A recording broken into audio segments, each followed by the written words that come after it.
जय हिंद दोस्तों। आज हम कवर करेंगे BA third year fifth semester medieval history यानी मध्यकालीन इतिहास। ठीक है, पेपर का नाम क्या है दोस्तों, क्योंकि जो आपका एडमिट कार्ड मिलेगा उसमें आपका पेपर का नाम लिखा रहेगा। ठीक है, ध्यान दीजिएगा। Socio cultural and economic history of medieval India 1200 AD to 1700 AD. ठीक है, हिंदी में भी देख लेंगे। भारत का सामाजिक सांस्कृतिक इतिहास 1200 ईस्वी से 1700 ईस्वी तक। ठीक है, यह क्लास 4 है, यह भी ध्यान दीजिएगा। इसके पहले जो मैंने 3 क्लास कराए हैं दोस्तों, उसके वीडियो का लिंक मैं डिस्क्रिप्शन में दे दूंगा। इस क्लास को देखने के बाद इसे आप आराम से देख सकते हैं। ठीक है, इसमें 30 most important MCQ question answer है दोस्तों। लास्ट तक बने रहिएगा, सभी मोस्ट इंपोर्टेंट प्रश्न है, ध्यान से देखिएगा। प्रश्न नंबर 1 है दोस्तों, तुलसीदास ने किसके शासनकाल में रामचरितमानस की रचना की थी? वेरी वेरी मोस्ट इंपोर्टेंट प्रश्न है दोस्तों। तो तुलसीदास ने दोस्तों अकबर के शासनकाल में, ठीक है, अकबर के शासनकाल में रामचरितमानस की रचना की थी। आगे बढ़ते हैं, प्रश्न नंबर 2 देखते हैं दोस्तों। इबादत खाना या प्रार्थना सभा का अकबर ने 1575 में कहाँ निर्माण कराया था? तो यह निर्माण कराया था दोस्तों फतेहपुर सीकरी में। ऑप्शन नंबर ए है। ठीक है, इबादत खाना या प्रार्थना सभा का अकबर ने 1575 में निर्माण कहाँ कराया था? फतेहपुर सीकरी में। प्रश्न नंबर 3 है दोस्तों, इबादत खाना की स्थापना अकबर ने किस स्थान पर किया था? तो यह आगरा में किया था। ऑप्शन नंबर बी है। प्रश्न नंबर 4 है दोस्तों, दक्षिण का कौन सा राज्य समृद्ध और शक्तिशाली था? तो दोस्तों दक्षिण का जो बरार था, ठीक है, वह सबसे शक्तिशाली और समृद्ध था। प्रश्न नंबर 5 है, आईने अकबरी का लेखक कौन है?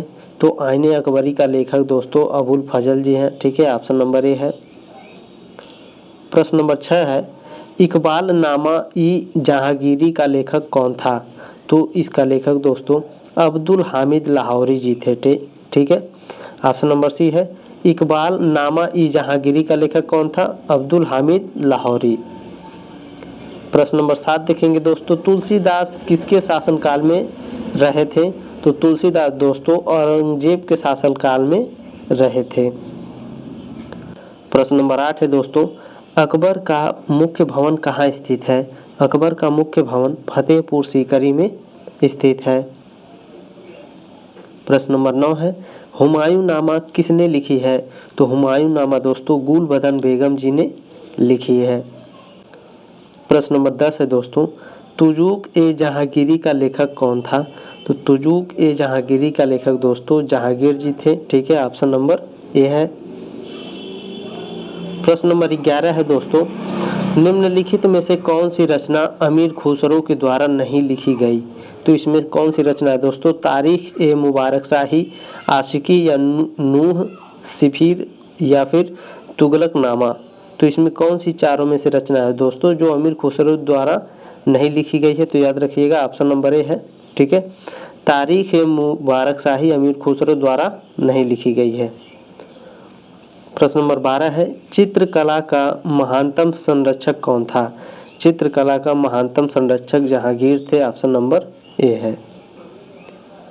प्रश्न नंबर 13 है, अकबर ने किस सिख गुरु को वर्तमान अमृतसर भूदान के रूप में दिया था? दोस्तों रामदास जी को दिया था। ऑप्शन नंबर ए है। ठीक है, अकबर ने रामदास एक गुरु थे सिख धर्म के, अमृतसर को अकबर ने रामदास जी को दान में दे दिया था, ये भी याद रखिएगा, भूदान में। प्रश्न नंबर 14 है, अकबर के दरबार के महानतम संगीतकार तानसेन का मूल नाम क्या था?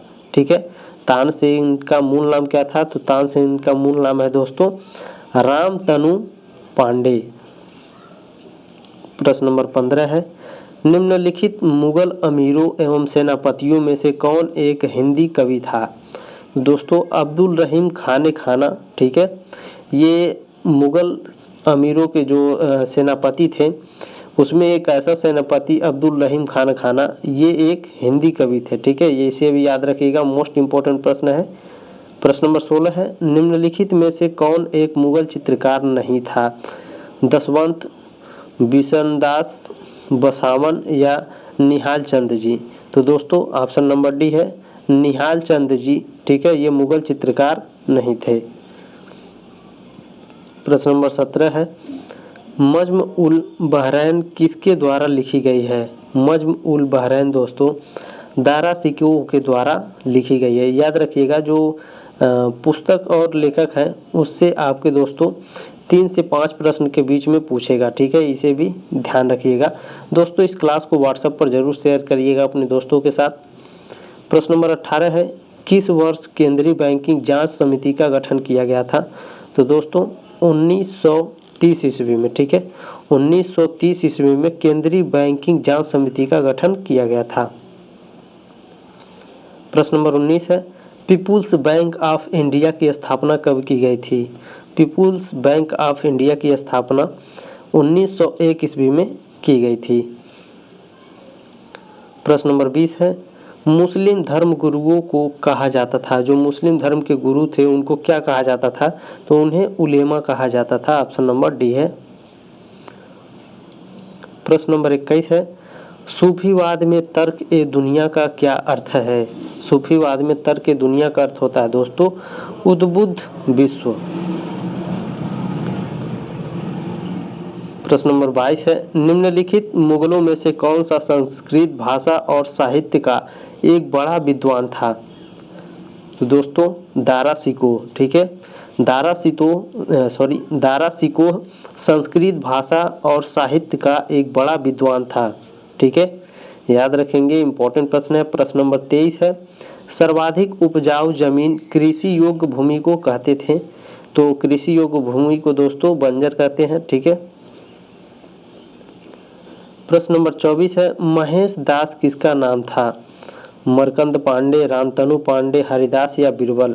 तो याद रखिएगा दोस्तों महेश दास बीरबल जी का नाम था। ऑप्शन नंबर डी है। प्रश्न नंबर 25 है, मेहर संबंधित है? तो मेहर दोस्तों संपत्ति से संबंधित है। ऑप्शन नंबर ए है। प्रश्न नंबर 26 है, पंचतंत्र का फारसी अनुवाद किसने कराया था? तो पंचतंत्र का फारसी अनुवाद दोस्तों अकबर ने कराया था। आगे बढ़ते हैं।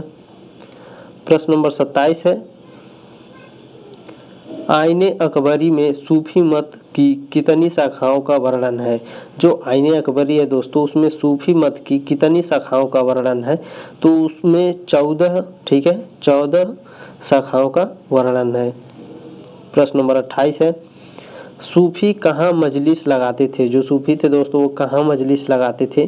तो यह खानकाह में, ठीक है, खानकाह में मजलिस लगाते थे। प्रश्न नंबर 29 है, दीन ए इलाही का कौन सदस्य था? तो दीन ए इलाही का दोस्तों शेख फौजी सदस्य था।